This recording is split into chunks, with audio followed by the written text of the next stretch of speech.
যখন নির্দিষ্ট সময় হবে উনি অবশ্যই আসবেন। এখন এখানে খুব ইন্টারেস্টিং লাগে জিনিসটা, বিএনপি 17 বছরে কিন্তু রাজনৈতিক কর্মসূচি করে চাপের মুখেও, এবং ওই সময়টাও নেতৃত্ব দিয়েছেন দেশনায়ক তারেক রহমান। তাহলে এখন উনি কখন আসবেন, কেন আসছেন না, এগুলো আমার মনে হয় ইটস আমার অ্যাবসলিউটলি আমার মনে হয় এটা আমাদের পার্টির ইন্টারনাল একটা ইস্যু। তারেক রহমানের বাংলাদেশে আসতে অন্য কোনো অস্বস্তি নেই। when the time is right he will come and serve the nation even more।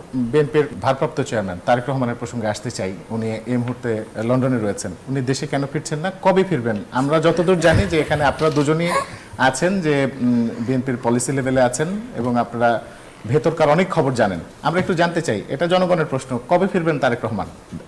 যখন নির্দিষ্ট সময় হবে উনি অবশ্যই আসবেন। এখন এখানে খুব ইন্টারেস্টিং লাগে জিনিসটা, আমরা যারা এতদিন ধরে ওনার সাথে কাজ করছি, রাজপথে কাজ করছি, আপনি একটা কথা বারবার বলছিলেন বিএনপি এখন রাজনৈতিক কর্মসূচি করছে। বিএনপি 17 বছরে কিন্তু রাজনৈতিক কর্মসূচি করে চাপের মুখেও, এবং ওই সময়টাও নেতৃত্ব দিয়েছেন দেশনায়ক তারেক রহমান।